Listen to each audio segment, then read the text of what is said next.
Je te rends grâce, Seigneur. Je bénis ton nom. Seigneur, tu es présent, tu es là. Et quand tu passes, il y a de l'ordre. Seigneur, il n'y a pas du désordre. Lorsque tu es là, Seigneur, tu essuies les larmes.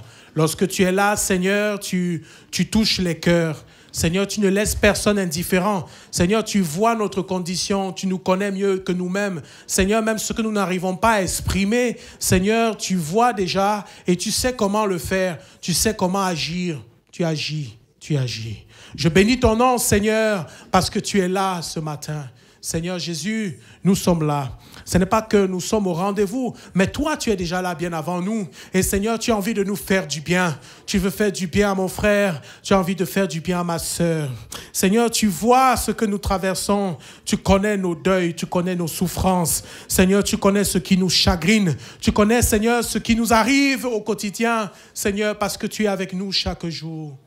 Nous nous remettons en toi. Nous nous remettons en tes mains. Seigneur, nous nous confions à toi. Seigneur, nous savons, Seigneur, que tu as la première et la dernière place. Tu as le dernier mot et le premier mot. Seigneur Jésus-Christ, tu agis dans nos vies. Seigneur, ne nous laisse pas seuls. Ne nous laisse pas, Seigneur, ce matin, sans que tu aies fait quelque chose dans nos cœurs. Dans le nom de Jésus. Dans le nom de Jésus. Amen. Amen. Amen. Ok. Le Seigneur va te faire du bien ce matin. Je le dis et je le redis. Le Seigneur va te faire du bien ce matin. Il a déjà commencé, il va continuer. Offrons-lui donc toute notre reconnaissance parce que son amour dure à jamais. Alléluia.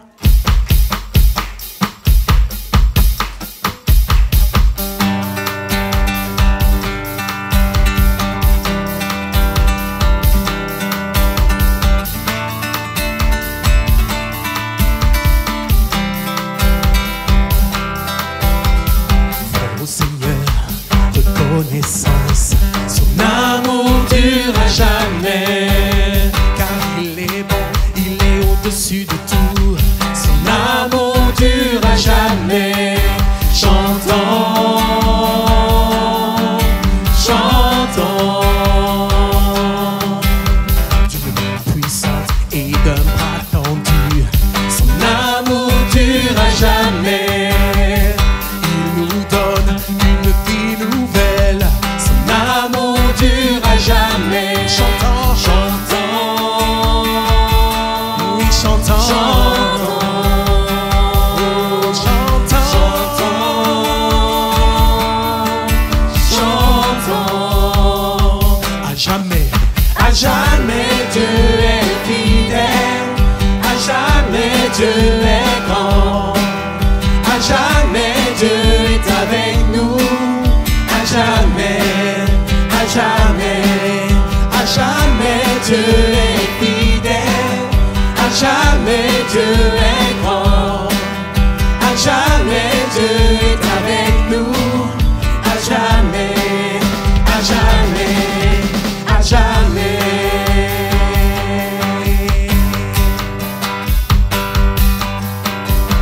Du lever du soleil jusqu'à son couchant. Son amour dure à jamais. Oui, par la grâce de Dieu, nous persévérons. Son amour dure à jamais. Chantons, chantons, chantons, oui, chantons, chantons. jamais.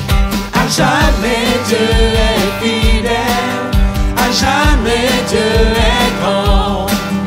À jamais Dieu est avec nous. À jamais, à jamais, à jamais, à jamais Dieu est fidèle. À jamais Dieu est grand. À jamais Dieu est avec nous. À jamais, à jamais, à jamais.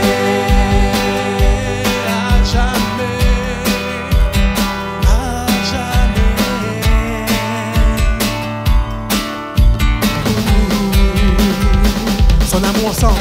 Son amour dure à jamais. On y va. Son amour dure à jamais. Son amour dure à jamais. Son amour dure à jamais. Reprends. Son amour dure à jamais. Son amour dure à jamais. Son amour dure à jamais. Son amour dure à jamais.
Alléluia.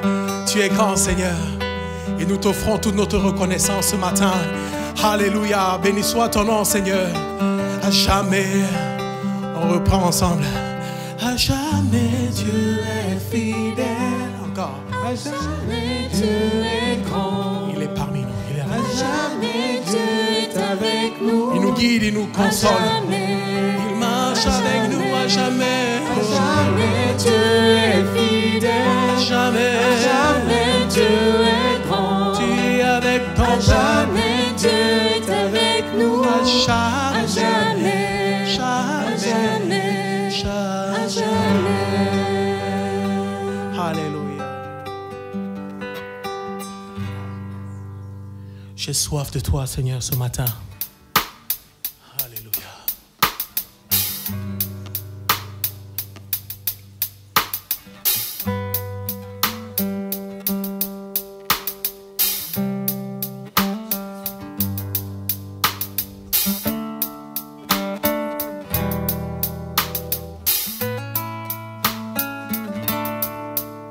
J'ai soif de ta présence, divin chef de ma foi. Dans ma faiblesse immense, que ferais-je sans toi? Chaque jour, à chaque heure, oh j'ai besoin de toi. Viens Jésus et demeure auprès de moi.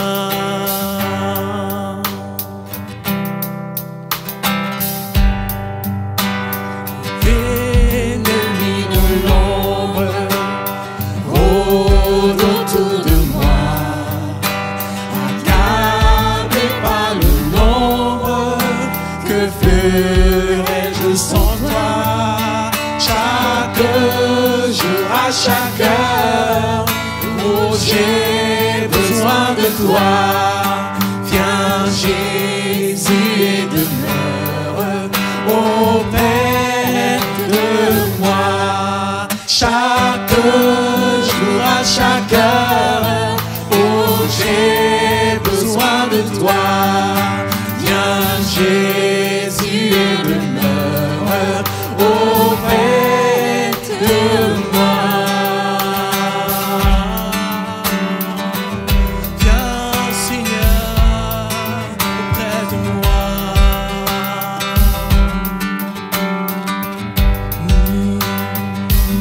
Parce que tu vis, je n'ai rien à craindre. Mes lendemains sont assurés entre tes mains. Tu tiens ma vie pour ce temps et l'éternité.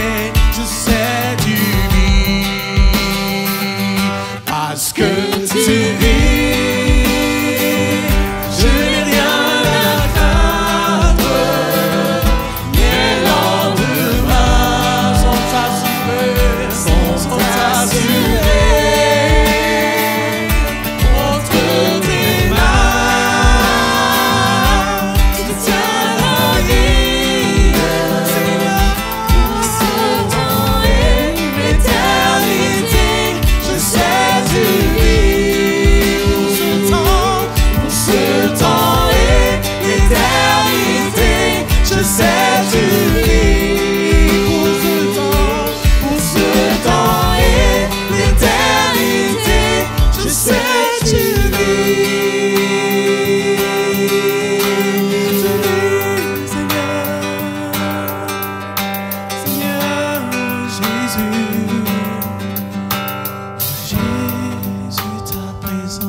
besoin de toi. Viens, Jésus. Viens demeurer dans mon cœur, Père. Chaque jour, chaque jour, à chaque heure, oh, j'ai besoin de toi. Viens, Jésus, et demeure auprès de moi. Chaque jour, à chaque heure, oh, j'ai besoin de toi. Viens, Jésus, et demeure auprès de moi. Alléluia. Viens demeurer, Seigneur. Oh Seigneur, je veux faire silence à mon cœur. Seigneur, pour que tu prennes toute la place, Papa. Prends toute la place, Jésus. Prends toute la place dans nos cœurs, Seigneur, en cet instant.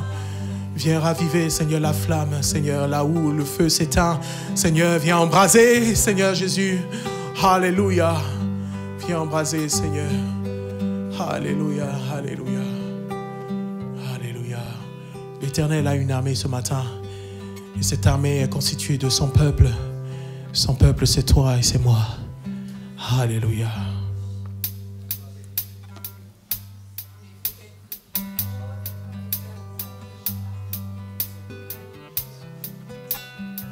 Tu as une armée ce matin.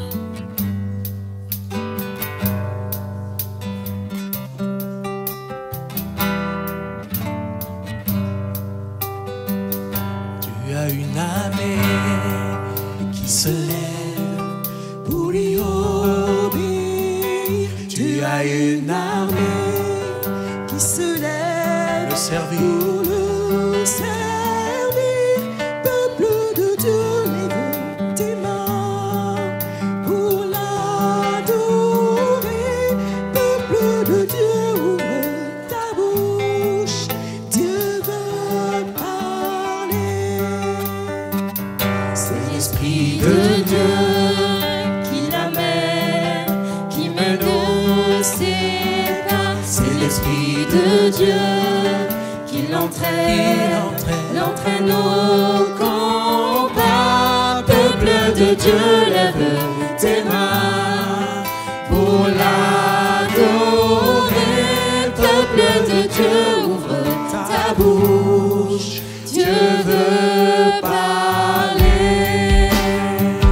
C'est l'Esprit de Dieu Qui m'amène, qui me sépare. C'est l'Esprit de Dieu qui l'entraîne au combat. Peuple de Dieu, lève tes mains pour l'adorer. Peuple de Dieu, ouvre ta bouche. Dieu veut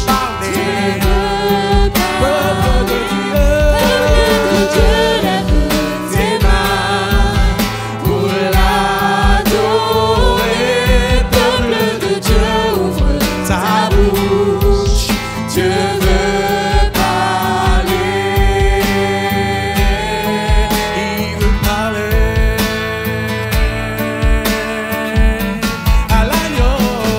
à l'agneau de Dieu. Soit la gloire dans les lieux très hauts. À l'agneau de Dieu, la victoire. Vive notre héros. Peuple de Dieu, lève tes mains pour l'adorer. Peuple de Dieu, ouvre ta bouche. Dieu veut parler à l'agneau de Dieu. Soit la gloire dans les lieux très hauts. À l'agneau de Dieu, la victoire. Vive notre héros. Peuple de Dieu, lève tes mains pour l'adorer. Peuple de Dieu, ouvre ta bouche. Dieu veut parler. Peuple de Dieu, lève tes mains pour l'adorer. Peuple de Dieu, ouvre ta bouche.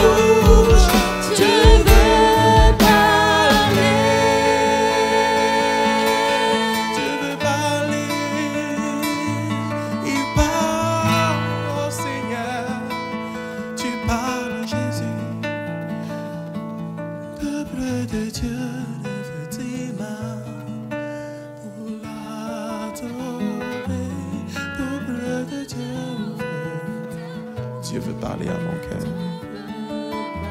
Encore une fois. Peuple de Dieu, tes mains. Alléluia. Parle, parle. Parle, Seigneur, à nos cœurs, Jésus. Seigneur, parle, Jésus. Tu passes dans les rangs, peuple de Dieu, peuple de Dieu. Lève tes mains, écoute le Seigneur qui parle à ton cœur. Jésus, parle, Seigneur, Jésus. Jésus, Jésus. Alléluia. Alléluia, parle, Seigneur. Alléluia, alléluia, alléluia. Alléluia, ouvre ta bouche ce matin. Ouvre ta bouche. Alléluia, peuple de Dieu. Ouvre tes mains, lève tes mains. Ouvre ton cœur et sois prêt à écouter le Seigneur Jésus. Alléluia. Alléluia. Je vais inviter ceux qui ont été désignés pour la scène à se rapprocher. Et entre-temps, nous avons chanté Dieu a une armée. Et vous savez, dans la Bible, il y a un épisode où le Seigneur a dressé une armée à partir des os, des ossements. Quand tu vas écouter les os, pense aux branches mortes qui sont dans ta vie. Des choses que le Seigneur veut enlever, veut rafraîchir. Écoutons Ézéchiel 37 à partir du verset 1. La main de l'Éternel fut sur moi, et l'Éternel me transporta en esprit et me déposa dans le milieu d'une vallée remplie d'ossements. Il me fit passer auprès d'eux tout autour. Et voici, ils étaient fort nombreux à la surface de la vallée. Ils étaient complètement secs. Il me dit, fils de l'homme, ces eaux pourront-ils revivre? Je répondis, Seigneur éternel, tu le sais. Il me dit, prophétise sur ces eaux. Et dis-leur, ossements desséchés, écoutez la parole de l'Éternel. Ainsi parle le Seigneur, l'Éternel, à ces eaux. Voici, je vais faire entrer en vous un esprit et vous vivrez. Je vous donnerai des nerfs, je ferai croître sur vous de la chair, je vous couvrirai de peau, je mettrai en vous un esprit et vous vivrez. Et vous saurez que je suis l'Éternel. Je prophétisais alors selon l'ordre que j'avais reçu. Et comme je prophétisais, il y eut un bruit. Et voici, il se fit un mouvement et des os se rapprochèrent les uns des autres. Je regardais et voici, il leur vint des nerfs. La chair crut et la peau les couvrit par-dessus. Mais il n'y avait point en eux d'esprit. Je vous laisse dans le suspense. Pour ceux qui le savent, l'esprit reviendra. Continuez le texte à la maison. Si j'ai pris ce texte qui est venu dans mon esprit pour ce matin, c'est parce que j'imagine, et j'imagine, dans mon esprit me dit, dans nos propres vies, y a-t-il des ossements, des choses qui sont encore mortes, que le Seigneur veut rafraîchir, veut ressusciter? Quand tu regardes ta propre vie, y a-t-il pas des choses que tu vois, des addictions, tu sais, tu n'arrives pas à t'en séparer. Tu pratiques, j'ai pas envie, mais je le fais. Ça, c'est un os que le Seigneur veut changer et veut mettre une chair dessus. Mais si tu acceptes et si tu as foi en lui, il mettra de la chair. Tu prophétiseras toi-même sur ta propre vie. Que le Seigneur rafraîchisse ce qui est mort en toi. Que le Seigneur ravive ce qui est mort en toi. Que le Seigneur remette la flamme dans ton cœur alors que c'est parti. Que le Seigneur te redonne l'engouement alors que c'est parti. Que le Seigneur te redonne le zèle qui est parti en toi. Regarde, souviens-toi. Souviens-toi comment tu étais zélé. Souviens-toi comment tu prenais du temps avec le Seigneur. Peut-être ça s'est desséché. Peut-être c'est arrivé au stade des os. Mort. Non, le Seigneur veut redonner la vie à ce qui est mort. Il ne s'agit pas de ta vie éternelle. Le Seigneur t'a donné la vie éternelle. Mais en toi, y a-t-il des œuvres mortes? Le Seigneur veut les changer. Mais si tu crois de tout ton cœur, comme ce qui est arrivé, et que cette armée s'est dressée, vivante et prête à combattre, alors le Seigneur va faire pareil dans ta vie. Amen. Seulement si tu crois, le Seigneur est capable de faire la même chose dans ta vie. Car Dieu a donné le pouvoir à Jésus aussi de revenir des morts, qui lui était mort. Mais par contre, il n'est pas allé jusqu'à l'état des eaux.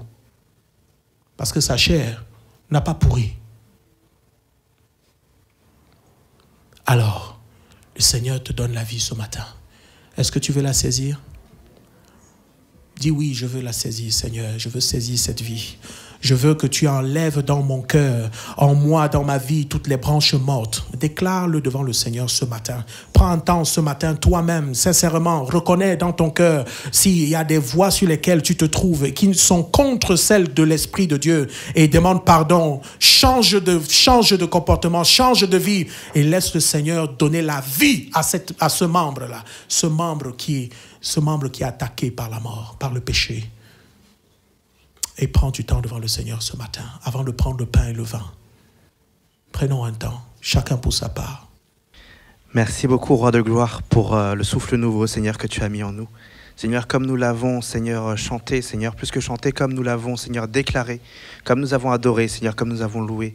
Seigneur, nous sommes là pour te rendre gloire. Nous sommes là, Seigneur, pour te rendre gloire, Seigneur, avec le souffle de vie que tu as mis en nous. Avec, Seigneur, nos vies, Seigneur, que tu as rachetées, toi qui étais sans défaut. Seigneur, qu'à toi revienne toute la gloire, Seigneur, qu'à toi revienne toute notre vie. Seigneur, nous sommes là aujourd'hui, mon Dieu, pour être là dans ta présence, pour grandir, Seigneur, pour nous enraciner, Seigneur, avec toi.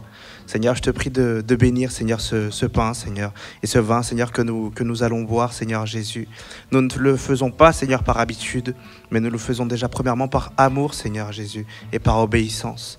Seigneur, comme nous l'avons chanté, Seigneur Jésus, ton esprit reviendra, Seigneur, tu reviendras pour nous prendre. Et Seigneur, c'est parce que nous croyons que tu es un Dieu vivant, Seigneur, que nous faisons cela. Seigneur, je te prie vraiment que chacun puisse examiner sa vie, que chacun puisse examiner, Seigneur, sa relation, Seigneur, avec toi. Et Seigneur, comme nous l'avons lu, Seigneur, que toi, tu viennes remettre, Seigneur, la vie, mon Dieu. Que tu reviennes mettre la vie, Seigneur, en chacun d'entre nous.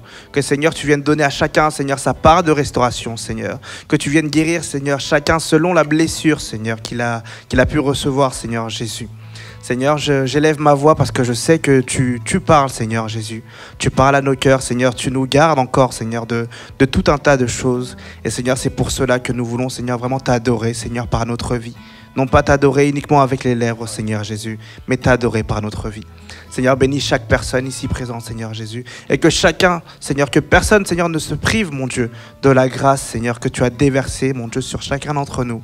Et que chacun puisse vraiment, mon Dieu, s'approcher de toi, Seigneur, avec un cœur pur, mon Dieu. Un cœur qui t'aime, Seigneur, et avec un cœur rempli d'humilité.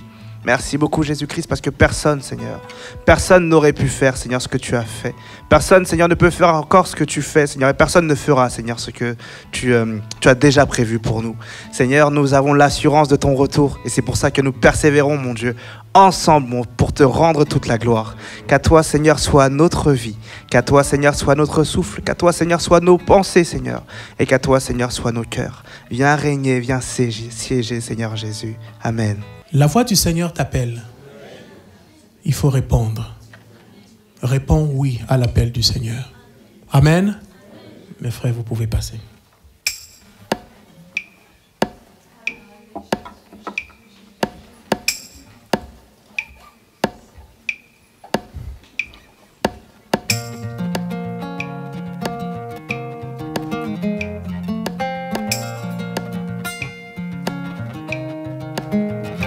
La voix du Seigneur m'appelle. Prends ta croix, viens et suis-moi. Je réponds, Sauveur fidèle. Me voici, je suis à toi. Jusqu'au bout, je vais te suivre. Dans les bons, les mauvais jours. À toi pour mourir et vivre. À toi Jésus pour toujours.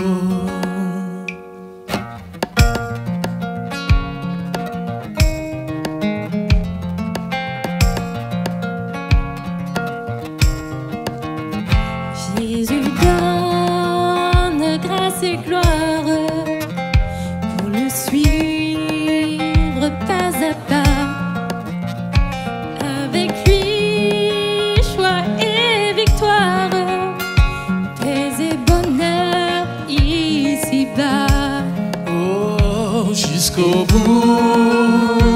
te suivre dans les bons, les mauvais jours. À toi pour mourir et vivre, à toi Jésus pour toujours. Jusqu'au bout, oh, je veux te suivre dans les bons, les mauvais jours. À toi pour mourir et vivre, à toi Jésus pour toujours. Oui, à toi pour mourir et vivre, à toi Jésus pour toujours.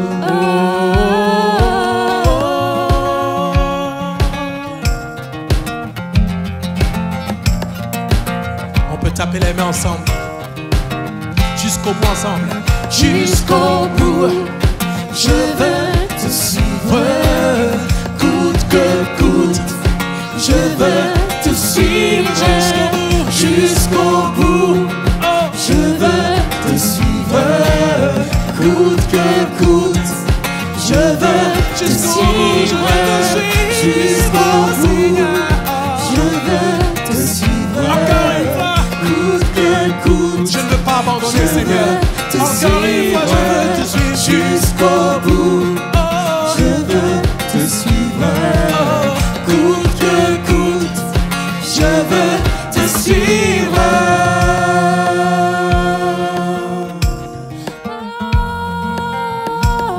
jusqu'au bout, Seigneur. Je veux marcher avec toi. Oh, jusqu'au bout.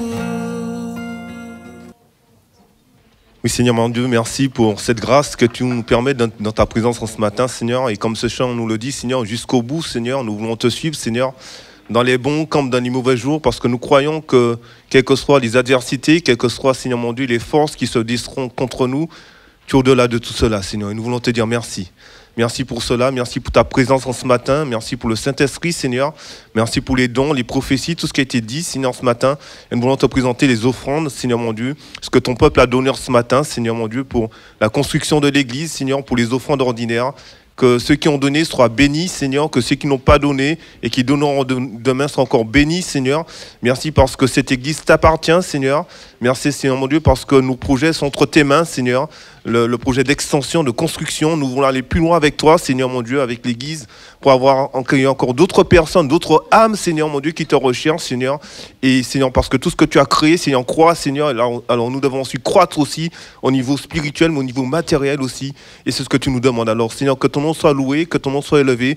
Et bénis aussi notre pasteur Karim qui va porter la parole ce matin, qu'il soit béni, son épouse, ses enfants, Seigneur, sa famille, Seigneur. Et que tu puisses ouvrir nos cœurs ce matin, qu'au travers de la parole, le Saint-Esprit puisse agir dans nos vies et dans nos cœurs dans le nom de Jésus. Amen.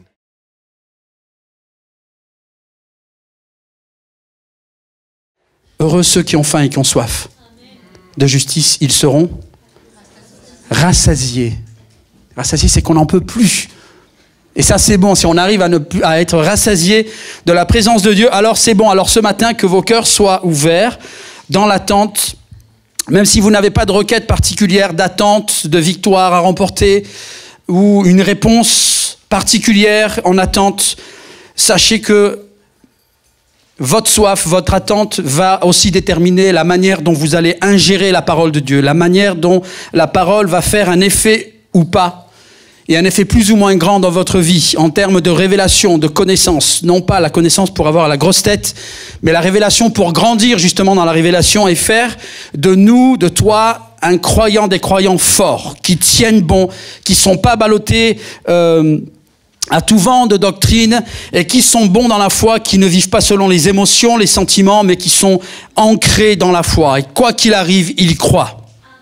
Amen. Amen. Et c'est ça dont on a besoin, frères et sœurs, parce que les temps ne sont pas toujours favorables et il faut être prêt. Notre ancre, c'est le Seigneur. Amen. Donc que l'encre de ta vie soit jetée par-dessus bord, et plus tu vas prendre soin de ta relation avec le Seigneur, plus l'encre que tu jettes va être importante.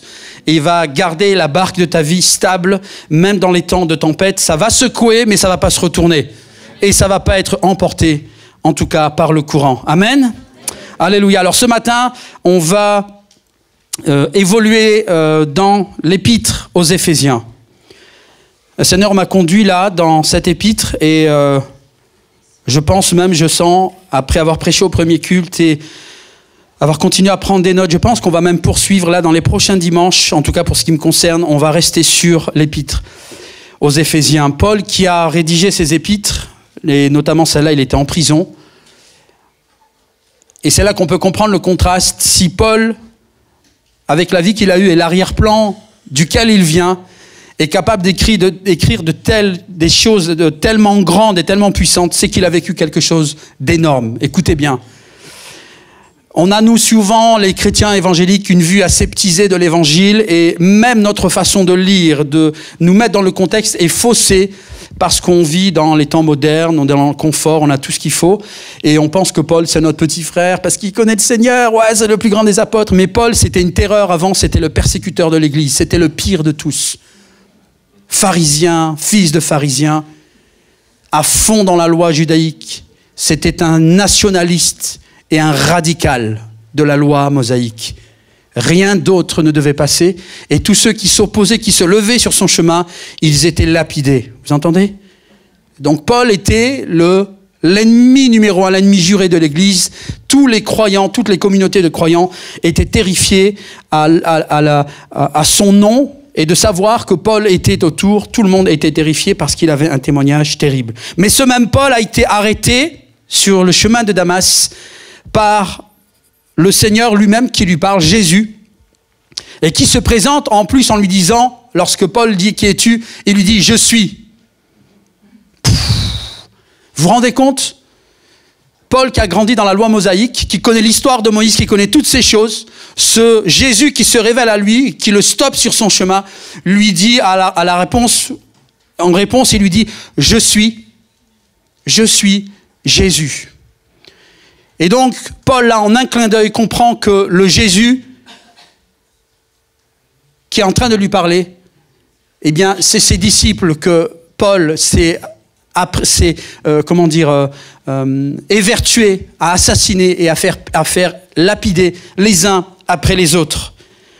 Paul réalise à ce moment-là que ce Jésus, celui qui était l'instigateur de cette nouvelle religion, la voie droite, l'évangile qui était annoncé, eh bien, c'est le « Je suis ». L'éternel Dieu qui a parlé à Moïse sur la montagne, eh bien c'est ce même Dieu qui le stoppe là et qui se présente par la personne de Jésus. Vous imaginez le clash, vous imaginez le choc. Paul est secoué complètement sous le choc parce que ce Jésus contre qui il a combattu et contre les disciples duquel il a combattu, eh bien il se révèle à lui en révélation. Et à partir de là commence un voyage pour l'apôtre Paul, où il va être enseigné lui-même par le Seigneur, par le Saint-Esprit. Il va avoir un niveau de révélation qu'aucun autre homme n'a pu avoir, si ce n'est peut-être Moïse, qui lui a vu Dieu face à face, a parlé avec Dieu face à face. Cet apôtre qui était l'ennemi de l'Église devient la référence, la clé, celui que Dieu va utiliser de façon puissante et de façon incroyable. C'est pour cela que lorsqu'on lit les écrits de Paul, les épîtres qui sont des lettres, on a parfois du mal. Et vous allez voir quand on va lire le premier chapitre, on a mal. Parce que les phrases sont lourdes.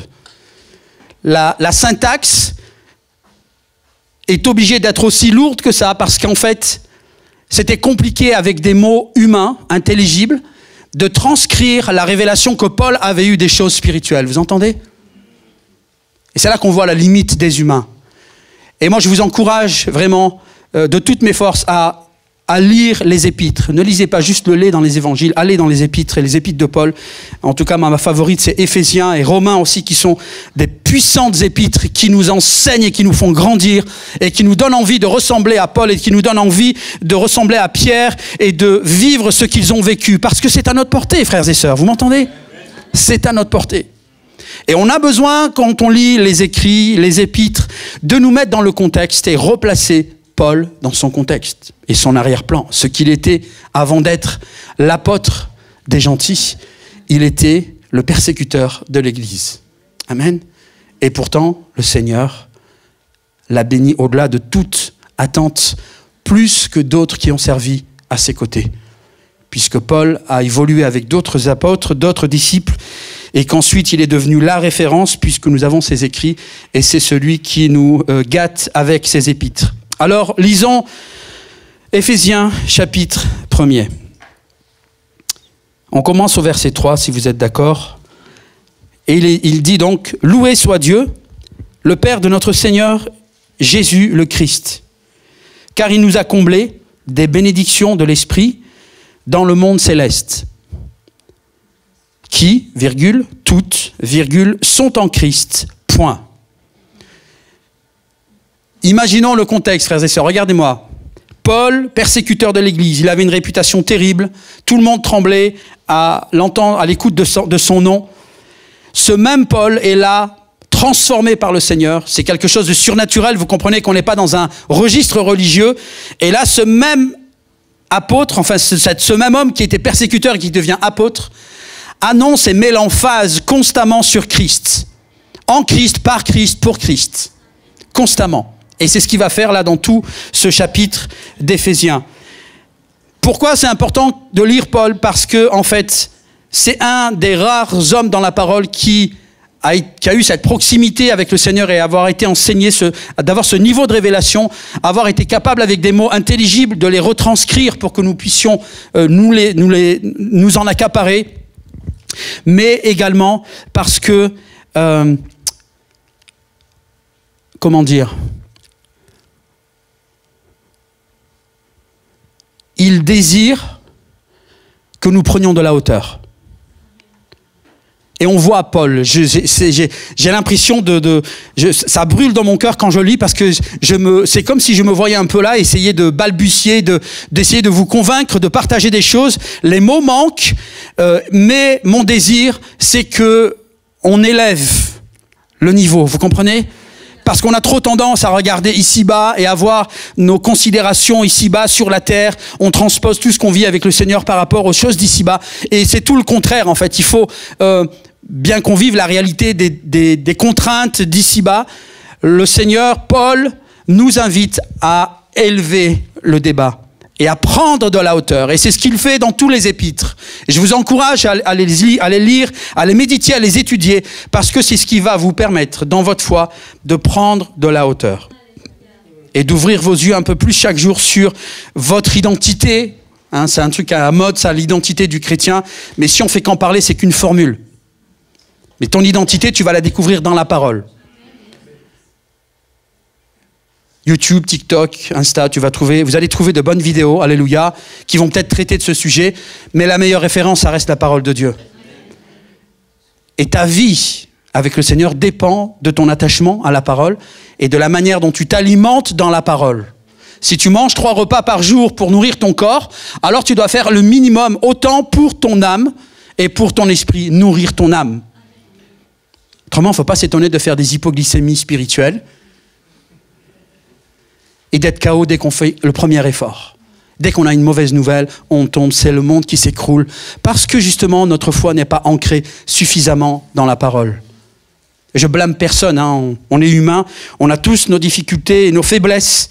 Mais malgré tout, la parole nous entraîne et les apôtres nous poussent, et le Seigneur aussi, à ne pas dépendre des circonstances et des sentiments, des émotions, mais de notre conviction sur qui il est et qui nous sommes en lui. Amen.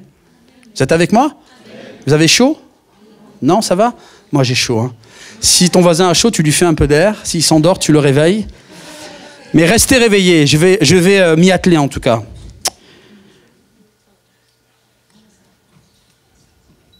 Dans le monde céleste, donc, car il nous a comblés des bénédictions de l'Esprit dans le monde céleste, qui toutes sont en Christ. Toutes les bénédictions célestes sont en Christ.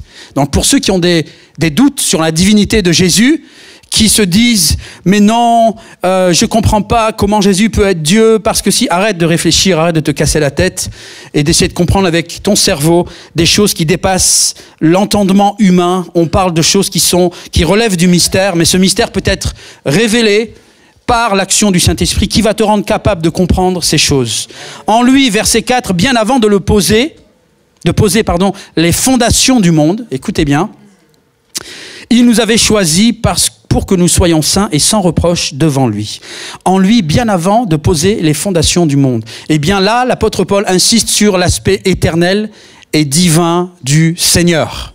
C'est une proclamation et c'est une déclaration. Aussi, le Seigneur veut nous montrer et veut te montrer à toi qui te poses des questions, l'intérêt et l'amour que Dieu a pour ses enfants et pour les hommes et les femmes en général, même ceux qui ne le connaissent pas.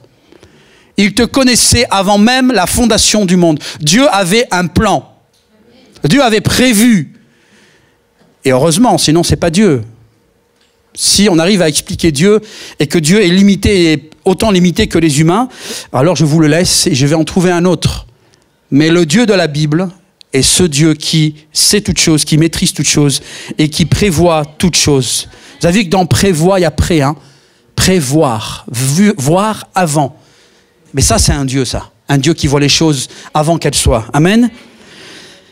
Verset 5, puisqu'il nous a aimés, il nous a destinés d'avance à être ses enfants qu'il voulait adopter par Jésus-Christ.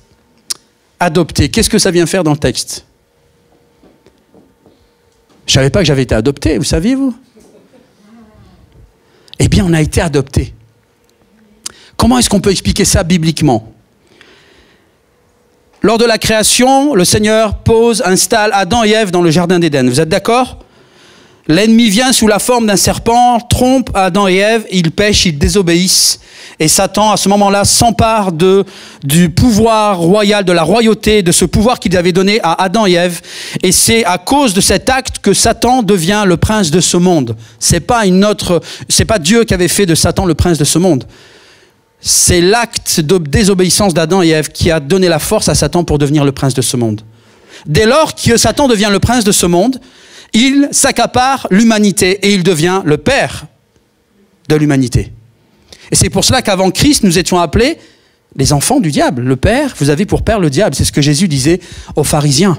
Et c'est pas que, c'est tout. C'était nous, même avant que nous connaissions Jésus, nous avions pour père le diable. Alors comment redevenir des enfants de Dieu? Eh bien le plan c'était Christ qui devait mourir sur la croix. Dieu se fait homme, vient auprès des hommes, donne sa vie sur la croix, parce que le salaire du péché c'est la mort. Il fallait que quelqu'un paye le châtiment et le prix de ce péché. Et Jésus vient donc mourir sur la croix pour nous racheter, qui donne le mot rédemption, le rachat. Et c'est de cette manière que nous sommes adoptés, pas comme ça à prix gratuit, mais Jésus a payé la rançon et c'était au prix de sa vie. Ta vie coûte quelque chose. Quand tu dis je vaux rien, je suis nul, je suis ça, ben non, elle vaut pas rien parce que quelqu'un a investi son sang pour te sauver. Tu comprends? Quelqu'un est mort sur la croix, il a donné son sang, il est allé auprès de Satan, il a dit maintenant je viens payer pour Gabi. Tu me lâches sa vie, mon sang a coulé pour lui parce qu'il veut de mon sang. Si tu as accepté et si tu reconnais que Jésus est bien mort sur la croix, qu'il a donné son sang, qu'il a donné sa vie, que le troisième jour il est ressuscité, que c'est lui que Dieu a envoyé pour pardonner les péchés, alors tu es sauvé. Et à partir de ce moment-là, tu es au bénéfice de l'acte de Jésus, tu es au bénéfice de son sang. Et c'est son sang qui a payé pour toi. Ta vie ne vaut pas rien, elle vaut le prix du sang du Seigneur. Amen. Il y a besoin de replacer les choses dans leur contexte, dans nos propres vies, dans nos propres pensées à nous. Parce qu'on est toujours à focaliser sur notre petit nombril, sur nos petits bobos. Et on est toujours à gémir et à se plaindre. Parce qu'on n'élève pas le débat. Parce qu'on ne s'élève pas au-dessus de nos vies et des réalités d'ici-bas. On reste dans les trucs d'ici-bas et on ne s'élève pas dans les considérations là qui sont spirituelles et qui sont des réalités, qui sont des vérités. Et c'est ça qu'on est invité à vivre, frères et sœurs. Vous m'entendez? Il n'y a pas l'ange Gabriel qui va venir et qui va vous dire « Mais oui, mon petit, viens, lève-toi, allez, secoue-toi, il faut que tu... » Non, il n'y a personne qui va venir. Arrêtons le délire, frères et sœurs. C'est à nous, c'est à toi de te secouer, c'est à moi de me secouer. Et de retourner chercher ces vérités, ces principes dans la parole. Oui, mais le Seigneur a dit que je n'aurais rien à craindre et puis qu'il allait tout faire pour moi, il a tout accompli. Alors, ça veut dire que parce qu'il a tout accompli, alors on n'a plus rien à faire? Au contraire, c'est là que tout commence. Parce que tu t'attires un ennemi que tu n'avais pas avant, c'est Satan. tu as osé le défier en quittant son royaume, tu as choisi Christ, eh bien tu vas payer. Non, déjà vous avez peur? Non, il ne faut pas avoir peur. Hein. J'essaye de forcer les traits un peu pour mettre un peu d'humour, mais parce qu'en fait c'est ça. On n'a pas à craindre l'ennemi parce qu'il est vaincu. Mais vous comprenez qu'on est au milieu de quelque chose qui nous dépasse, quelque chose de grandiose, et on n'est pas juste des petites gens qui étaient catholiques ou témoins de Jéhovah ou musulmans, et puis ils ont choisi un jour, on dit moi maintenant je vais suivre Jésus. Non, c'est pas ça la réalité. Dieu a mis en place et a fait en sorte que les circonstances se tournent pour que vous le rencontriez, pour que nous le rencontrions, qu'il transforme nos vies. Et tout ça, c'est le fruit d'une œuvre, d'un travail qui a duré parfois des années, qui est passé par des moments de souffrance pour en arriver au moment de la rencontre où tu rencontres Jésus et où change ta vie complètement. Et ça a été fait au prix de son sang. Donc notre vie, ta vie, elle a de la valeur. Amen.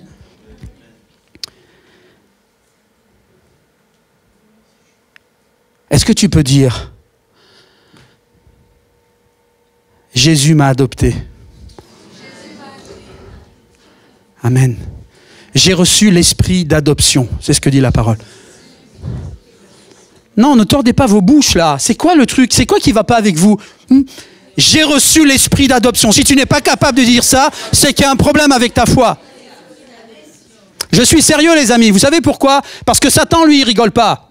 Vous savez, quand on est face à des gens qui sont sous l'emprise de puissance de ténèbres, si on commence à tordre la bouche et puis à hésiter et à pas savoir quoi dire ou quoi faire, eh bien lui, Satan, en 2 temps 3 mouvements, il va vous remettre à l'envers. Si on n'est pas ferme dans nos chaussures, dans nos baskets, pour prendre autorité en proclamant la parole de Dieu et les vérités de la parole, eh bien Satan, il vous prend comme une crêpe, il vous retourne. Alors t'en es où dans ta vie? Est-ce que tu veux continuer à être un timoré ou à t'emparer de ce que tu es et des vérités de la parole te concernant et concernant le Seigneur? Je suis obligé de vous pousser, de vous taquiner, frères et sœurs. Parce qu'un jour, je rendrai des comptes.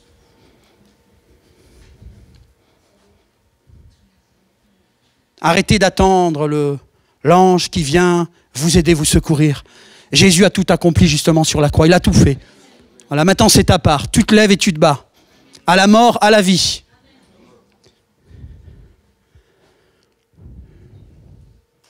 On est tellement installé confortablement. Pôle emploi, le RSA, le RMI, le RCI, le truc, le machin, la pharmacie, le docteur, le kiné, l'ostéopathe. On est tellement coucouné qu'en fait, Satan, il a trouvé la meilleure formule pour nous endormir. C'est bien, mon petit, dors. Dors, tout va bien. Non, ne compte pas sur le Seigneur. Il y a la sécu, il y a la CAF. Non. Non, ne prie pas. Mais non, ne prie pas. Pôle emploi va venir t'aider. Ils vont te trouver un boulot sur mesure. Mais on en est là, frères et sœurs. Vous savez, quand vous allez en Afrique, qu'ils parcourent 20-30 kilomètres pour aller dans une réunion, dans un culte, ils n'ont pas de médicaments, ils n'ont rien. Mais c'est ça le fruit de la réussite. La clé de la réussite, elle est là, c'est parce qu'ils n'ont rien. Et la seule chose qu'ils ont, c'est qui? C'est Christ. Et s'ils n'implorent pas le nom du Seigneur, c'est la mort.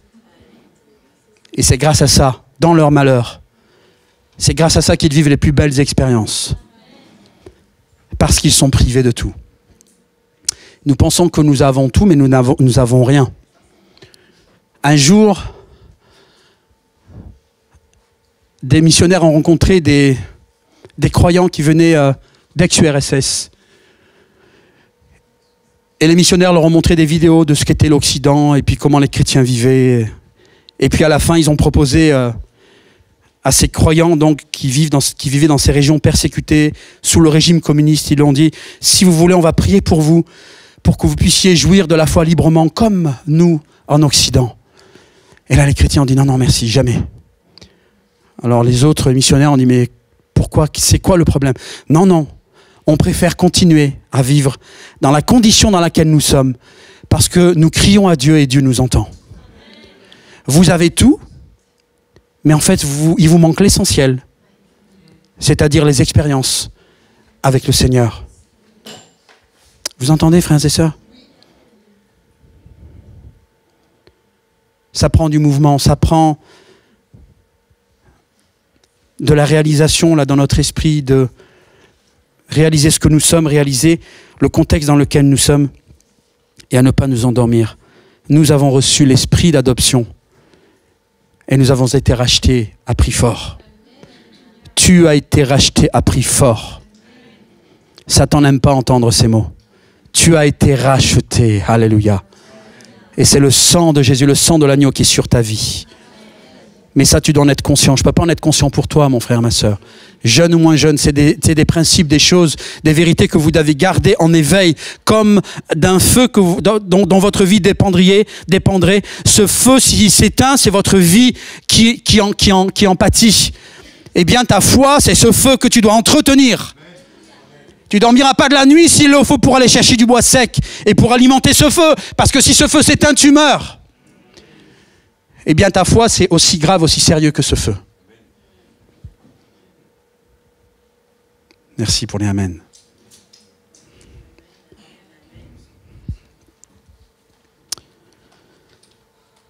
Milieu du verset 5, voilà ce que dans sa bonté il a voulu pour nous, afin que nous célébrions la gloire de sa grâce. Attention là, Paul il est en train de mettre les vitesses, là il est en train de monter les rapports. La gloire de sa grâce qu'il nous a accordée en son Fils bien-aimé. Verset 7, il reprend en Christ, boum, et il replace. Imaginez le contexte, les Juifs qui sont là, les religieux qui sont là à écouter, les disciples, tout un panel là de population qui est là à écouter les enseignements de Paul et qui prennent à chaque fois que Paul parle une gifle, une claque, parce que Paul recadre et place la vérité selon la révélation qu'il avait reçue. Et il place, verset 7, en Christ, pas en Moïse, pas dans les gris-gris, pas dans les idoles, en Christ. Parce qu'il s'est offert en sacrifice, nous avons été délivrés. Parce qu'il fallait que Christ meure, qu'il se donne comme offrande pour le sacrifice suprême. Pour que nous soyons délivrés. Alléluia. Première chose, délivrés de la condamnation du péché. Et nous avons reçu le pardon de nos fautes. En plus, la conséquence, c'était le pardon de nos fautes. C'est ce qui fait que la condamnation du péché saute et que nous sommes délivrés. Amen. Un homme, la semaine dernière, me demandait, mais pourquoi est-ce que Jésus est mort sur la croix? Ben, elle est là, la réponse. S'il n'était pas mort sur la croix, on ne serait pas là. On serait mal. Dieu a ainsi manifesté sa grâce dans toute sa richesse. Et il l'a répandue sur nous avec surabondance. Vous voyez comme c'est lourd les textes là? En nous donnant pleine sagesse et pleine intelligence pour que nous connaissions, attention, le secret de son plan. Alléluia, ça c'est bon, ça c'est les textes que j'aime parce que ça nous sort des délires de la religion, des trucs là, des préceptes lourds qui n'apportent rien et qu'on a pu pratiquer peut-être pendant des années avant de vraiment connaître le Seigneur. Le plan, le secret de son plan. Notre Dieu, le Dieu de la Bible, a un plan. C'est un Dieu qui est vivant, c'est un Dieu qui sait tout, qui maîtrise tout, qui a toute connaissance, qui prévoit les choses et qui a un plan. Amen. Il utilise les temps, les circonstances de ce bas monde, de tous ces royaumes ici-bas qui s'agitent. Il fait concourir tout ça pour accomplir son plan. Alléluia. Dieu a un plan. Tu n'as pas adhéré à une religion avec un Dieu en forme de statue auquel t'amène un panier de fruits ou du parfum. Tu as rencontré le Dieu vivant et vrai, manifesté dans la personne de Jésus. Et à qui tu peux parler et qui entend tes prières. Amen.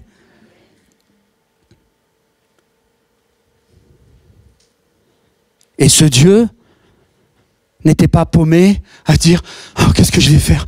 Un tel me prie là, l'autre il veut ci, l'autre il veut ça, mais comment je fais ?» Mais c'est pas Dieu ça. Dieu, je ne sais même pas à quoi on pourrait le comparer. Mais tu peux prier, on peut prier des milliers, des millions de personnes en même temps. Dieu ne sera pas débordé, sinon il n'est pas Dieu. Et si on pas de comprendre, de réfléchir avec nos grands ordinateurs ou notre intelligence artificielle, on ne peut pas le comprendre tout ça. Ça nous dépasse. Mais Dieu n'est pas pris au dépourvu. Non seulement il n'est pas pris au dépourvu, mais il a un plan. Donc si Dieu a un plan, c'est qu'il a un intérêt pour l'humanité qu'il a créée. Non, Dieu ne se moque pas de la création. Non, Dieu, comme les beaux discours qu'on entend de tous nos amis, nos familles, on l'a dit aussi avant eux, oui, si Dieu était vivant, il ferait pas... On connaît là, cette rengaine, c'est vieux comme Hérode, tout ça.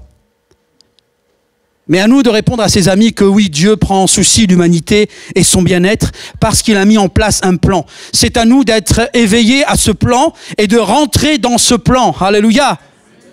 Mais en tout cas, c'est encourageant de savoir que Dieu a un plan. Ce plan, il l'a fixé d'avance. D'avance. Dieu n'est pas dans le temps. Dieu, il n'a pas de montre, vous comprenez ? Il est présent de toute éternité. Il n'a pas de commencement, pas de fin. Donc, on ne peut même pas le placer sur une frise. On ne sait pas... J'allais dire, on ne sait pas quand il a commencé. Il n'a pas commencé puisqu'il n'y a pas de début. Vous comprenez ? Dieu est Dieu. Et c'est ça le mystère. Ce plan, il l'a fixé d'avance dans sa bonté. En Christ, là, Paul, il insiste. Et bam, à chaque fois qu'il dit en Christ, là, dans l'auditoire, il y en a 2 ou 3 qui tombent. En Christ, pom. Mais non, c'est en Moïse. Mais non, c'est en lui. Mais non. Non, c'est pas en lui. C'est pas en la Sainte Église romaine non plus. C'est en Christ. Et en Christ seulement.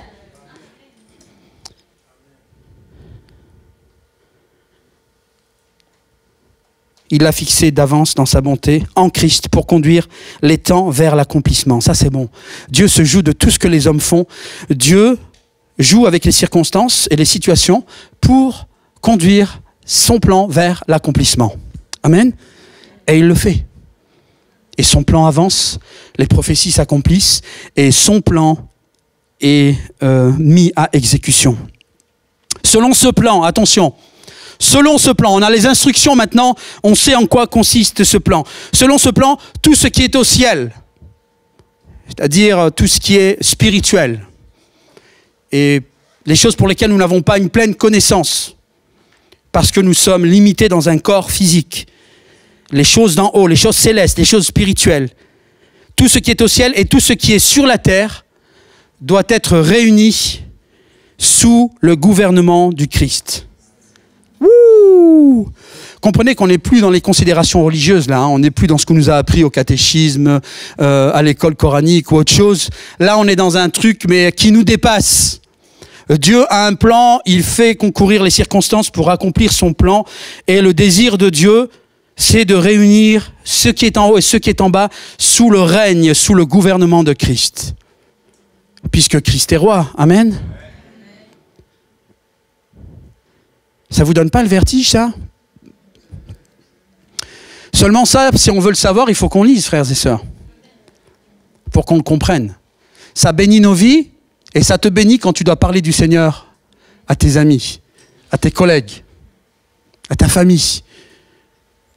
Ça te permet d'élever le niveau de ton échange et de dire non, le Dieu, c'est rien à voir avec ton blabla là que tu me fais là de contes enfantins. Voilà le Dieu de la Bible, ce qu'il a prévu. Ce Dieu de la Bible, il a un plan. Et son plan est à exécution. Et voilà ce qu'il y a sur son cœur. Il ne se moque pas de l'humanité. Il a l'humanité en souci. C'est l'humanité qui a du mal à entendre. Est-ce qu'on peut mettre le slide où il y a le petit schéma? C'est très simple, mais ça peut vous aider à, parfois quand c'est illustré, à mieux réaliser, à mieux comprendre. J'ai mis donc cette ligne droite en haut avec une flèche pour montrer que ça continue. On va dire que c'est la ligne du temps, mais de l'infini. Et ça, en haut, donc, c'est les lieux célestes, le monde spirituel, ce qui est écrit souvent dans la Bible décrit comme les choses d'en haut. Ensuite, à un moment du temps, de l'éternité, Dieu décide de faire une parenthèse en créant l'homme et la femme sur la terre, avec la création. Encore un petit coup. Ici, on a l'histoire temporelle de l'humanité, le monde matériel, notre monde, l'humanité depuis la création jusqu'à maintenant. Et ensuite, donc là, cette notion-là qu'on appelle les choses d'en bas, les choses d'ici-bas, les choses de la terre, et les choses d'en haut, les choses célestes. Et ensuite, bien que ça devrait pas être présenté comme ça, parce que là c'est un peu simpliste, mais j'ai voulu faire ça pour être simple, j'ai placé ici l'enlèvement de l'Église, parce qu'on est sûr que ça va arriver, et ensuite, l'après, on est dans les théories, on ne sait pas. En tout cas, ce qu'on sait, c'est que Jésus revient prendre ceux qui ont donné leur vie à lui et qui l'attendent. À ce moment-là, tout va changer puisque les croyants sont enlevés On n'est pas vraiment sûr, on a des thèses de l'après-enlèvement et des temps de tribulation, si c'est avant, pendant, après, peu importe. Ce qu'on sait, et je voulais illustrer ça pour vous montrer que les choses d'en bas et les choses d'en haut, comme le décrit Paul, eh bien, l'intention et le plan de Dieu, c'est de réunir ce qui est en haut, ce qui est en bas, sous le gouvernement de Christ. Amen. Vous êtes avec moi ? Vous prenez ça, vous comprenez là ? On va lire Romains 8 rapidement. Écoutez bien, en attendant que ça s'affiche. J'estime d'ailleurs qu'il n'y a aucune commune mesure entre les souffrances de la vie présente et la gloire qui va se révéler en nous. C'est au verset 18, pardon. À partir du verset 18. C'est en effet, verset 19, cette révélation des fils de Dieu que la création attend avec un ardent désir. Car la création a été soumise au pouvoir de la fragilité. Cela ne s'est pas produit de son gré, mais à cause de celui qui l'y a soumise, Satan. Il lui a toutefois donné l'espérance, c'est que la création elle-même, sera délivrée de la puissance de corruption qui l'a servie pour accéder à la liberté que les enfants de Dieu connaîtront dans la gloire. Amen. Et ça, c'est après. On connaît un semblant de gloire, eh bien, dans notre marche avec le Seigneur, dans les moments que nous pouvons vivre dans l'église de communion fraternelle et autres, ce sont les prémices, un avant-goût. Mais la pleine gloire, on la vivra avec le Seigneur. Verset 22, nous le savons bien en effet jusqu'à présent que la création, écoutez bien, tout entière, est unie dans un profond gémissement et dans les douleurs d'un enfantement. Oui, un enfantement. L'enfantement de la venue, de l'avènement du Seigneur. Et c'est toute l'humanité qui souffre. Donc il vaut mieux souffrir en étant au Seigneur qu'en étant sans le Seigneur. Mais l'humanité gémit et souffre.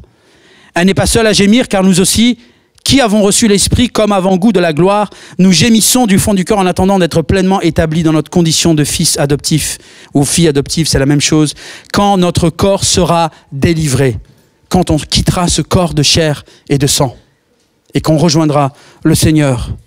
Amen. Car nous sommes sauvés, mais c'est en espérance. Or, voir ce que l'on espère, continue à espérer, voir ce que l'on espère, c'est ne plus espérer, qui, en effet, continue à espérer ce qu'il voit. Mais si nous ne voyons pas ce que nous espérons, nous attendons avec persévérance. De même, l'Esprit vient nous aider dans notre faiblesse. En effet, nous ne savons pas prier comme il le faut, mais l'Esprit lui-même intercède en gémissant d'une manière inexprimable. Amen.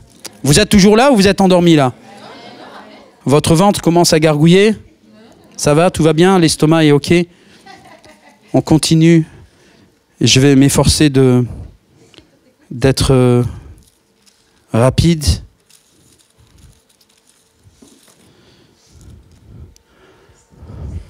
On peut laisser le schéma à l'écran, si c'est possible, s'il te plaît. Merci beaucoup.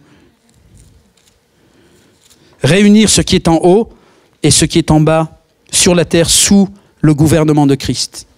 Donc ça, c'est la preuve que Dieu a en souci l'humanité et que son désir, c'est qu'un maximum bénéficie de cette protection, de cette couverture du royaume.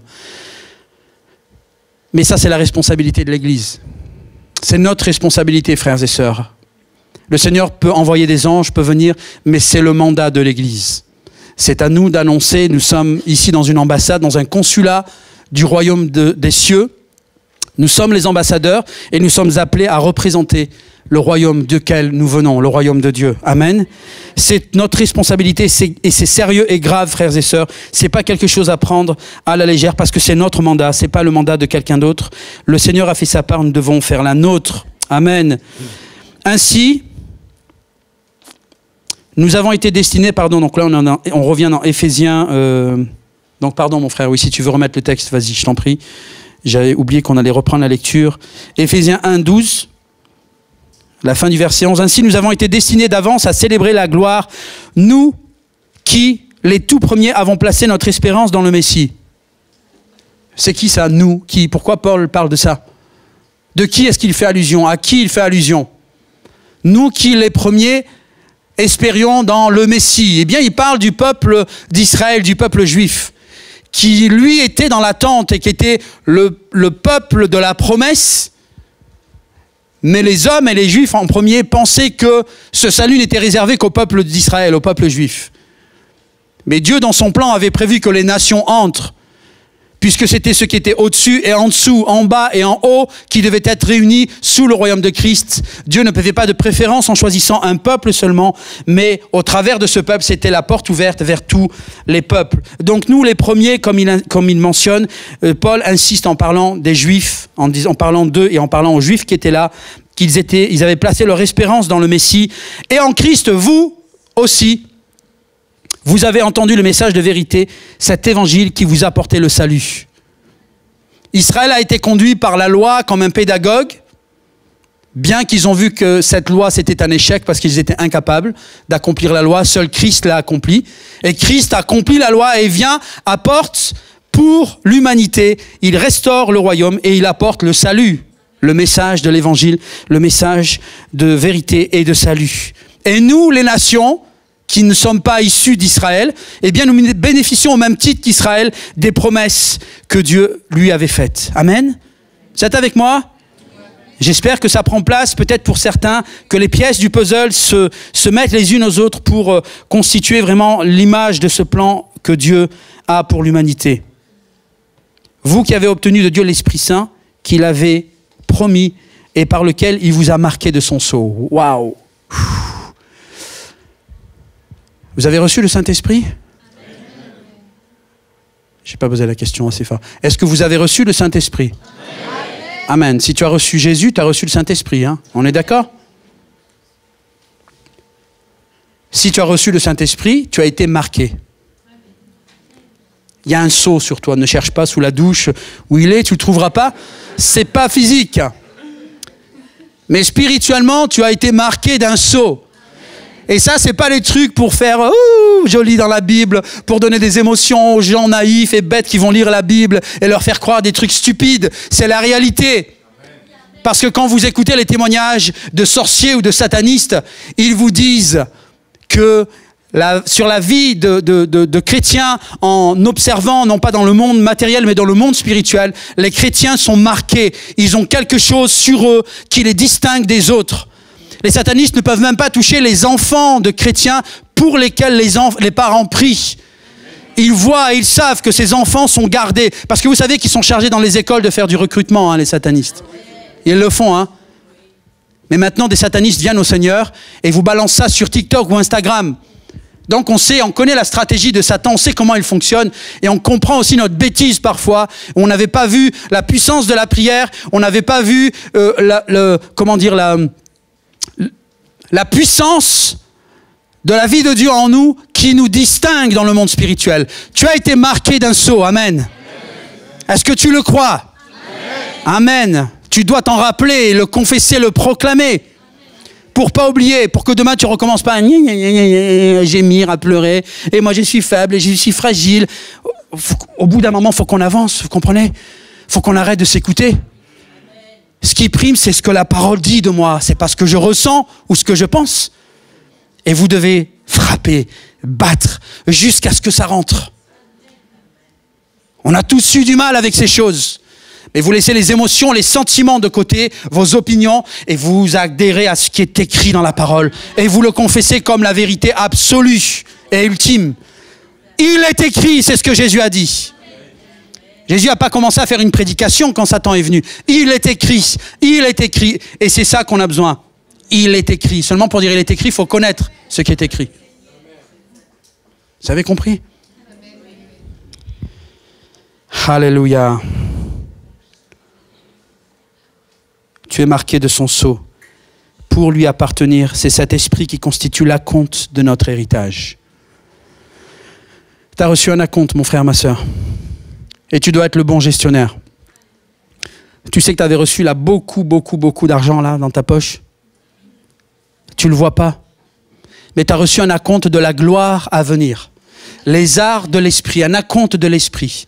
L'esprit déjà premièrement, et certainement les dons spirituels. La prophétie, le parler en langue et toutes ces choses-là. C'est pas donné pour faire des guili-guili aux chrétiens, tout ça. C'est pas nous donner pour délirer, dire « Oh ouais, moi j'ai reçu ça. » Non, tout ça c'est des armes. Et c'est un équipement de gloire qui a été donné pour être efficace dans ce monde de ténèbres. Alléluia, vous êtes avec moi? Ils vont me haïr. Mais c'est pas grave. Non, j'en rachèterai un autre, j'ai déjà pensé. D'ailleurs, les frères, il faudra vous me dire où vous l'achetez. Comme ça, je vais essayer d'en commander un à l'avance.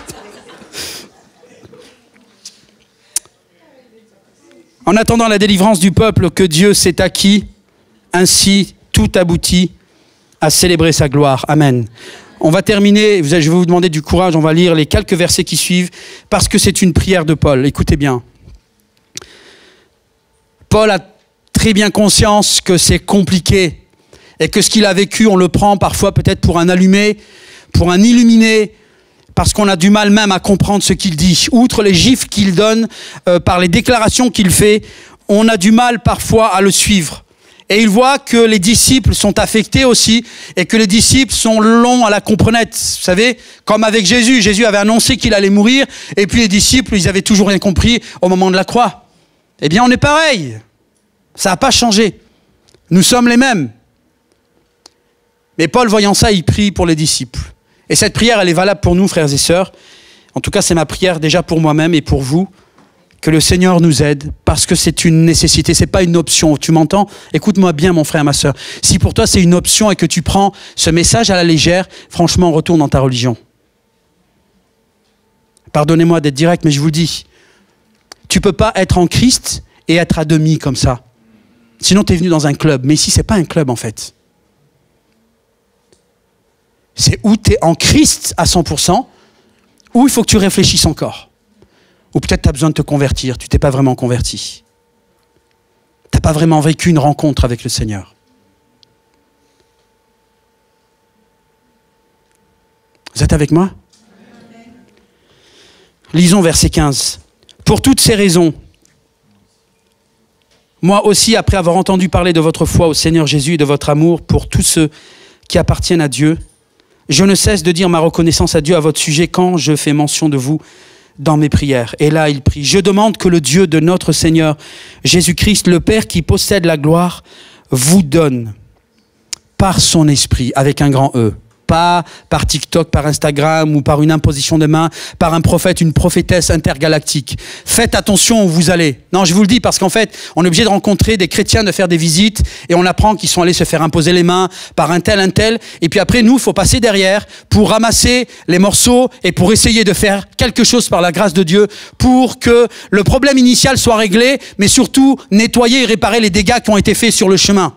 Parce qu'à chaque fois que tu livres ta vie à l'imposition des mains, eh bien, tu te livres à un transfert. Tu m'entends? Tu livres ta vie à un transfert. Chaque fois que quelqu'un pose sa main sur toi et qu'il t'impose les mains, qu'il prie pour toi, surtout s'il est allé chercher une onction dans les marécages, eh bien, ne t'étonne pas si tu fais des cauchemars, si ta vie c'est le chaos, si tout ce que tu fais rate, mais c'est normal, c'est parce que tu es allé chercher une malédiction. Vous comprenez? Il n'y a pas 36 solutions, il n'y a pas 2 sources. Il y a la source bonne et sainte qui vient de l'évangile, qui vient de Dieu, et il y a la source ténébreuse, occulte, qui veut dire cachée. Et celles-ci, elles sont mauvaises. Et je vous le dis parce que trop de chrétiens, par désespoir, au lieu d'appliquer ce texte qu'on a lu la semaine dernière, d'avoir faim et soif de justice et de crier au Seigneur, on cherche des solutions humaines. Je comprends, c'est humain. Mes frères et sœurs, vous attirez plus de problèmes que de bénédictions. Parce que vous attirez des malédictions sur vos vies. Je demande que le Dieu de notre Seigneur Jésus-Christ, le Père qui possède la gloire, vous donne par son Esprit, l'Esprit Saint, sagesse et révélation pour que vous le connaissiez. C'est pas ton instruction, tes études ou tes capacités qui vont te donner l'intelligence, la sagesse et la révélation pour comprendre la parole. Tu as besoin de quelque chose de surnaturel pour lire un livre qui est surnaturel. Alléluia! Ce livre-là, il est surnaturel si on devait le voir tel qu'il est. C'est un livre en feu. C'est la parole de Dieu, c'est une épée à double tranchant. C'est pas seulement un livre avec de l'encre. Vous savez, quand on faisait la délivrance et qu'on lisait la parole de Dieu, les démons, ils nous disaient de la fermer. Ils n'en pouvaient plus, ils sautaient dans tous les sens. C'est là que mes yeux se sont ouverts sur le pouvoir, la puissance de la parole. Ils ne veulent pas entendre la parole parce que ça leur fait mal. Ça leur brûle. Alors tu sais ce que tu as à faire, mon frère, ma sœur. Au lieu de gémir et de chercher l'onction à droite, à gauche, eh bien, va chercher là. Creuse. Creuse et crie. Creuse et crie. Et le Seigneur ne peut faire qu'entendre.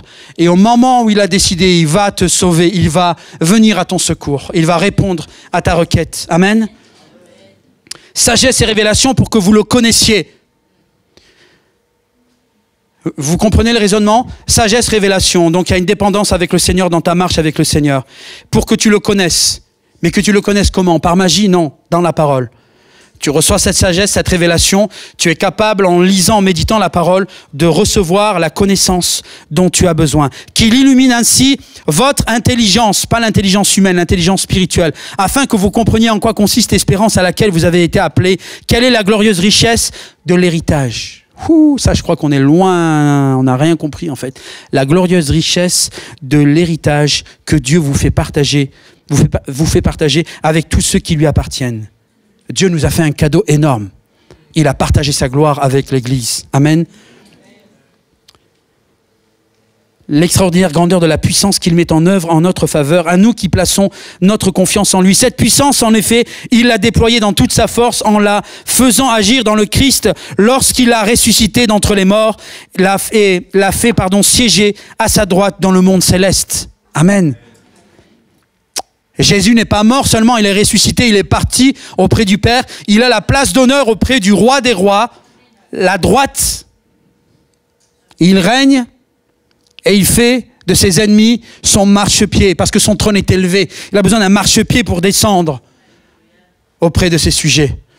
Eh bien, ce sont ses ennemis, son marchepied. Et ce sont tes ennemis également. Et c'est de ce marchepied que tu utilises pour atteindre et pour aller auprès du Seigneur.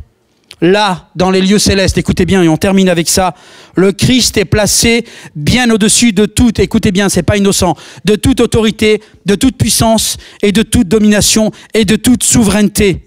Au-dessus de tout ce qui puisse être cité, non seulement dans le monde présent, mais aussi dans le monde à venir. Vous savez pourquoi Paul dit ça? Écoutez bien, et vous les amis internautes, écoutez bien aussi. Paul sait dans quel contexte il est à Éphèse, une ville idolâtre, c'était une des villes modèles tellement elle était idolâtre. C'était terrible, l'idolâtrie de partout, le temple d'Artémis, les gens venaient faire des pèlerinages dans ce temple. Il y avait des pratiques de magie, de sorcellerie dans cette ville. C'était pratique commune. Et lorsque Paul utilise ces termes, autorité, puissance, souveraineté, domination, il fait allusion à des choses que les Éphésiens connaissent. Il n'est pas question d'ange, il est question de puissance de ténèbres, autorité, domination, souveraineté. Et Paul dit là, ce Christ que je prêche, il est placé là dans les lieux célestes, bien au-dessus de ces autorités, puissance et souveraineté que vous connaissez, vous les Éphésiens. Et il est haut placé et au-dessus de tous les gris-gris, les idoles ou les choses que tu as pu garder peut-être de ton passé. Ou des malédictions qui ont pu être lancées contre ta vie et qui te font souffrir encore maintenant en tant qu'enfant de Dieu. Oui, un chrétien peut être sous la malédiction. Oui, je le dis. Parce qu'on l'a expérimenté, on l'a vu. On n'explique pas, c'est un mystère.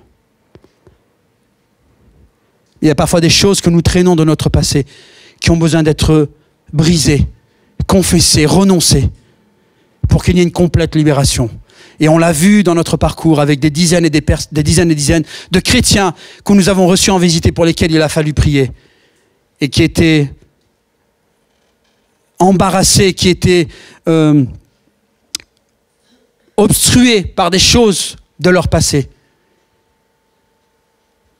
Ici même dans ce lieu, des jeunes femmes pour qui on a prié et pour qui il a fallu prendre autorité, prier contre les puissances mauvaises, parce que leur vie avait été consacrée à des sorciers.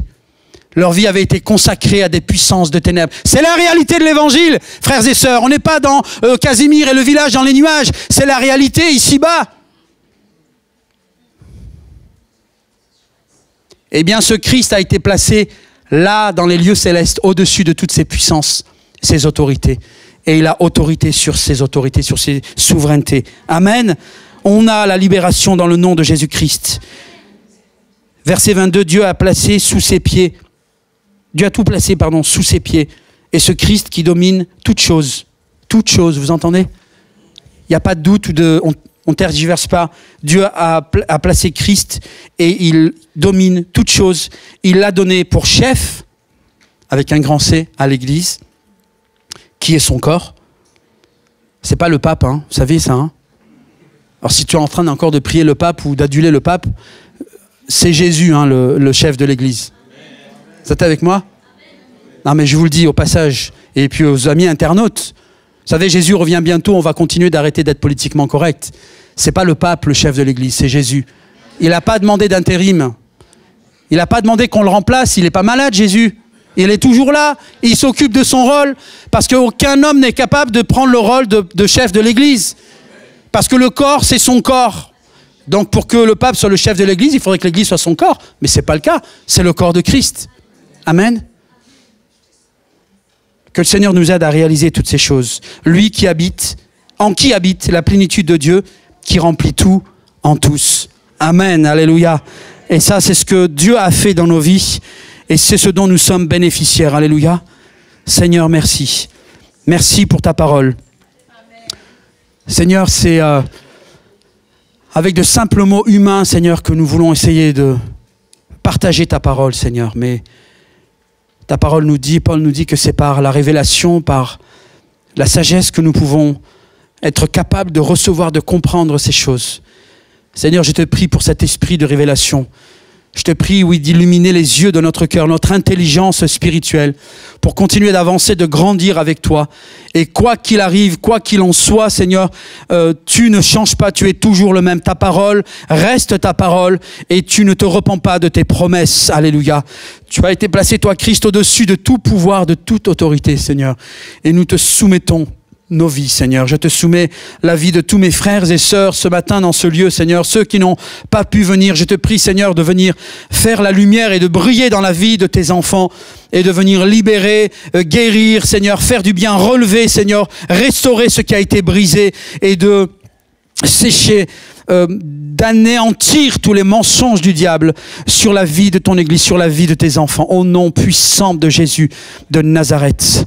Au nom de Jésus de Nazareth, Seigneur, que ta justice soit faite, Seigneur mon Dieu, dans l'Église et que tes enfants soient libres de te louer, libres de te servir, libres de marcher à ta suite, Seigneur. Et aide-nous à comprendre un peu plus ta parole, Seigneur, chaque jour. Je bénis tes enfants, je bénis ton peuple, Seigneur, et je réclame ta grâce sur nos vies. À ton nom soit toute la gloire au nom de Jésus de Nazareth. Amen. Amen.